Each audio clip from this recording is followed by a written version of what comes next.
दोस्तों, मैं हूं डॉक्टर मोहम्मद एजाज तबस्सुम और आज की बातचीत का मेरा मौजू है किन मराहल में तिलावत कलाम पाक की बरकतें गंदम की पैदावार पर मस्बत असरात डालती हैं।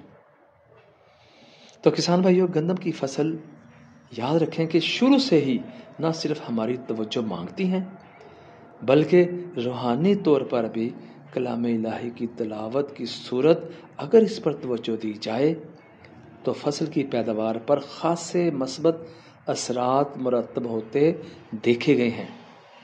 अक्सर किसान भाई ये पूछते हैं, दरियाफ्त करते हैं कि किन मराहल में गंदम की फसल की अच्छी पैदावार के लिए कलाम इलाही पढ़ा जाना ज़रूरी है।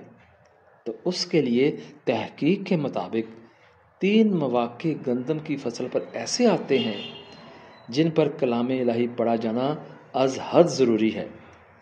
कलाम इलाही के इंतखाब के लिए आप कोई भी सूरत ले लें, लेकिन शर्त यह है कि इसे ज़ुबानी पढ़ें और ख़ुद पढ़ें। इन 3 मराहल में किसान भाइयों, सबसे पहला मरला गंदम की काश्त का वक्त है। इस दौरान खेत में चलते फिरते सूरह फातिहा या सूरह रहमान या सूरह यासीन या सूरह मुज़म्मिल या कोई भी सूरत आपको ज़ुबानी याद हो, इसे कम अज़ कम आधे घंटे तक पढ़ते रहें। कलाम इलाही की तिलावत के लिए दूसरा मरहला इसकी पहली आपाशी का है।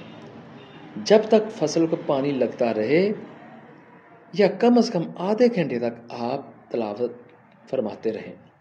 और गंदम की फसल का तीसरा मरहला उस वक्त किसान भाइयों आता है जब गंदम की फसल पर इसके जो सिट्टे हैं उस पर बूर लगना शुरू हो जाए।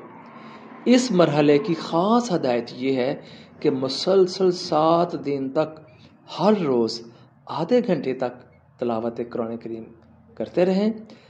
दिन में कोई एक वक्त मुकर्रर फरमा लें, फिर 7 रोज़ तक इसी वक्त पर तिलावत फरमाएं। फिर देखें गंदम की फसल पर कलाम